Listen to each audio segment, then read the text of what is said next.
Hello ಕರ್ನಾಟಕದ ಜನತೆ, welcome back to updates Kannada 360 channel. So ತುಂಬ ಚೆನ್ನಾಗಿ ಕಮೆಂಟ್ ಮಾಡಿ ಕೇಳ್ತಿದ್ದೀರಾ, 7ನೇ ಕಂತಿನ ಹಣ 8ನೇ ಕಂತಿನ ಹಣ ನಮಗೆ ಬಂದಿಲ್ಲ. ಇನ್ನು ಸ್ವಲ್ಪ ಜನ ಕಮೆಂಟಲ್ಲಿ ಹೇಳ್ತೀರಾ ನನಗೆ 6 ಮತ್ತು 7ನೇ ಕಂತಿನ ಹಣ ಬಂದಿದೆ, 8ನೇ ಕಂತಿನ ಹಣ ಬಂದಿಲ್ಲ. ಇನ್ನು ಸ್ವಲ್ಪ ಜನ ಕೇಳ್ತೀರಾ ಯಾವ್ಯಾವ ಜಿಲ್ಲೆಗೆ 7, 8ನೇ ಕಂತಿನ ಹಣ ಬಿಡುಗಡೆ ಆಗ್ತಾ ಇದೆ ಅಂತ. ಸೊ ಇದಕ್ಕೆಲ್ಲ ಈ ವಿಡಿಯೋದಲ್ಲಿ ನಾನು ಉತ್ತರನ ಕೊಡ್ತೀನಿ. ಸೊ ಬನ್ನಿ, ವಿಡಿಯೋನ ಸ್ಟಾರ್ಟ್ ಮಾಡೋಕ್ಕಿಂತ ಮುಂಚೆ ನೀವೇನಾದರೂ ನಮ್ಮ ಚಾನಲ್ಗೆ ಸಬ್ಸ್ಕ್ರೈಬ್ ಮಾಡ್ಕೊಂಡಿಲ್ಲ ಅಂದರೆ ದಯವಿಟ್ಟು ಚಾನಲ್ಗೆ ಸಬ್ಸ್ಕ್ರೈಬ್ನ ಮಾಡ್ಕೊಳ್ಳಿ. ವಿಡಿಯೋನ ಆದಷ್ಟು ಫಲಾನುಭವಿಗಳಿಗೆ ಶೇರ್ ಮಾಡಿ ಅಂತ ಕೇಳ್ತಾ, ಈ ವಿಡಿಯೋಗೆ 30 ಲೈಕ್ಸ್ನ ಪಡ್ಕೊಳಕ್ಕೆ ಹೆಲ್ಪ್ ಮಾಡಿ.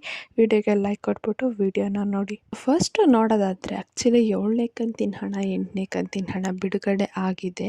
ಸೊ ಏನು 7ನೇ ಕಂತಿನ ಹಣ 8ನೇ ಕಂತಿನ ಹಣ ಮಾರ್ಚ್ ಎಂಡಿಂಗಲ್ಲೇ ಬಿಡುಗಡೆ ಮಾಡಿದ್ರು ಸರ್ಕಾರದವರು. ಈಗ ಆಲ್ರೆಡಿ 7ನೇ ಕಂತಿನ ಹಣ ಮತ್ತು 8ನೇ ಕಂತಿನ ಹಣ ಬಹುತೇಕ ಕರ್ನಾಟಕದ ಜಿಲ್ಲೆಗಳಿಗೆ ತಲುಪಿದೆ ಬಂದು. ಇನ್ನು ಒಂದಷ್ಟು ಜನಕ್ಕೆ ಅಂದರೆ ಇನ್ನು 8 ಲಕ್ಷದಿಂದ 7 ಲಕ್ಷ ಜನ ಮಹಿಳೆಯರಿಗೆ ಇನ್ನು 7ನೇ ಕಂತಿನ ಹಣ ಸಂಪೂರ್ಣವಾಗಿ ತಲುಪಿಲ್ಲ. ಸೊ ಅದ್ರ ಹಿನ್ನೆಲೆಯಲ್ಲಿ 8ನೇ ಕಂತಿನ ಹಣನೂ ಬಿಡುಗಡೆ ಮಾಡಿದರು. ಸ್ಟಾರ್ಟಿಂಗ್ ಅದಷ್ಟು ದಿನ ಬರೀ 5ರಿಂದ 6 ಲಕ್ಷ ಮಹಿಳೆಯರಿಗಷ್ಟೇ 8ನೇ ಕಂತಿನ ಹಣ ಬಂದಿತ್ತು. ಬಟ್ ಇವಾಗ 7ನೇ ಕಂತು 8ನೇ ಕಂತಿನ ಹಣನ ಒಟ್ಟೊಟ್ಟಿಗೆ ಜಮಾ ಮಾಡ್ತಿದ್ದಾರೆ. ಸೊ ಬಹುತೇಕ ಕರ್ನಾಟಕದ 28 ಜಿಲ್ಲೆಗಳಿಗೂ ಕೂಡ 7ನೇ ಕಂತು 8ನೇ ಕಂತಿನ ಹಣ ಬಿಡುಗಡೆ ಆಗಿದೆ.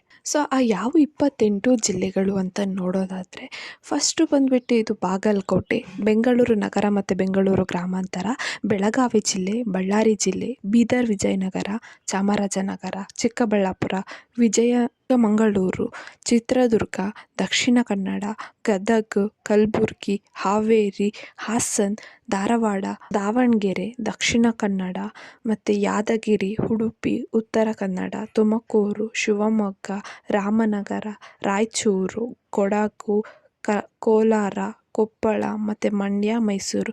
ಸೊ ಇಷ್ಟು ಜಿಲ್ಲೆಗಳಿಗೆ 8ನೇ ಕಂತು ಮತ್ತು 7ನೇ ಕಂತಿನ ಹಣ ಬಿಡುಗಡೆ ಮಾಡಿದ್ದಾರೆ. 7 ಮತ್ತು 8 ಒಟ್ಟಿಗೆ ಬರಲ್ಲ. 7ನೇ ಕಂತಿನ ಹಣ ಒಂದಿನ ಬರುತ್ತೆ, 8ನೇ ಕಂತಿನ ಹಣ ಒಂದಿನ ಬರುತ್ತೆ. ಸೊ ಈ ರೀತಿ ಹಿಂದೆ ಮುಂದೆ ದಿನಗಳಲ್ಲಿ 7 ಮತ್ತು 8ನೇ ಕಂತಿನ ಹಣನ ಸರ್ಕಾರದವರು ಜಮಾ ಮಾಡ್ತಿದ್ದಾರೆ. ಸೊ 7ನೇ ಕಂತು 8ನೇ ಕಂತಿನ ಹಣ ಬಂದಿರೋ ಒಟ್ಟಿಗೆ 4,000 ಪಡ್ಕೊಂಡಿರೋ ಪ್ರೂಫ್ಸು ಕೂಡ ಇದ್ದಾವೆ. ಒಂದೇ ತಿಂಗಳಲ್ಲಿ 4,000 ಬಂದಿರೋ ಹಣನ ಎಕ್ಸಾಂಪಲ್ ಕೂಡ ಇದ್ದಾವೆ. ಇನ್ನು ಮತ್ತು ಇನ್ನೊಂದು ಕಡೆ ಬರೋದಾದರೆ ಏನು ಸರ್ಕಾರದ ಕಡೆಯಿಂದ ಪೆಂಡಿಂಗ್ ಹಣನೂ ಕೂಡ ರಿಲೀಸ್ನ ಮಾಡ್ತಾ ಇದ್ದಾರೆ ಸರ್ಕಾರದವರು. ಏನಕ್ಕೆ ಇವೆಲ್ಲ ಒಟ್ಟಿಗೆ 7 ಕಂತು 8ನೇ ಕಂತು ಮತ್ತು ಪೆಂಡಿಂಗ್ ಹಣನ ಇದೇ ತಿಂಗಳು ರಿಲೀಸ್ ಮಾಡ್ತಿದ್ದಾರೆ ಅಂದರೆ, ಏನು ಈ ತಿಂಗಳು 26ಕ್ಕೆ ಒಂದು ಏನು ಲೋಕಸಭಾ ಎಲೆಕ್ಷನ್ ಬರೋದಲ್ಲ.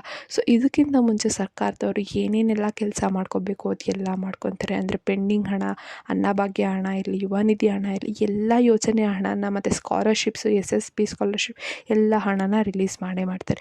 ಸೊ ಈಗ ಪೆಂಡಿಂಗ್ ಹಣ ಪಡ್ಕೊಳೋ ಜವಾಬ್ದಾರಿ ನಿಮ್ಮದು. ಸೊ ಅದಕ್ಕೆ ಏನೇನು ಚೇಂಜಸ್ ಬೇಕು ಅದನ್ನೆಲ್ಲ ಮಾಡ್ಕೊಳ್ಳಿ. ಒಂದು ವೇಳೆ ನಿಮಗೆ ಆಗಲಿಲ್ವಾ, ಚೇಂಜಸ್ ಮಾಡಿದ್ರೂ ಹಣ ಬರ್ತಿಲ್ವ, ಒಂದು 2-3 ದಿನ ಬಂದು ನೋಡಿ ಬರ್ತಿಲ್ಲ ಅಂದರೆ ನೀವು ಬೆಸ್ಟು ಹೊಸ ಅಪ್ಲಿಕೇಶನ್ ಹಾಕೋದು. ಹೊಸ ಅಪ್ಲಿಕೇಶನ್ ಹಾಕಿದ್ಮೇಲೆ ಎಷ್ಟು ಕಂತಿನ ಹಣ ಬರಬೇಕು ಅದನ್ನೆಲ್ಲ ಒಟ್ಟಿಗೆ ರಿಲೀಸ್ ಮಾಡ್ತಾರೆ.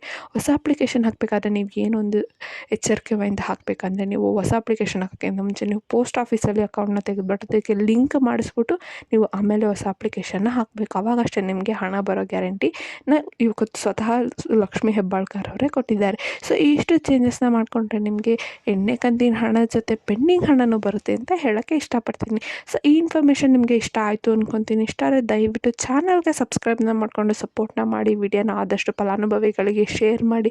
ಸೊ ಯಾರ್ಯಾರೆಲ್ಲ 8ನೇ ಕಂತು 7ನೇ ಕಂತಿನ ಹಣ ಕಾಯ್ತಿದ್ರಿ, ಸೊ ಅಂಥವ್ರಿಗೆಲ್ಲ ಗುಡ್ ನ್ಯೂಸ್ ಅಂತಲೇ ಹೇಳ್ಬೋದು. ಇದು ಏನೇ ಪ್ರಾಬ್ಲಮ್ ಇದೆ ಅಂದರೆ ಕಮೆಂಟ್ನ ಹಾಕಿ. ಧನ್ಯವಾದಗಳು.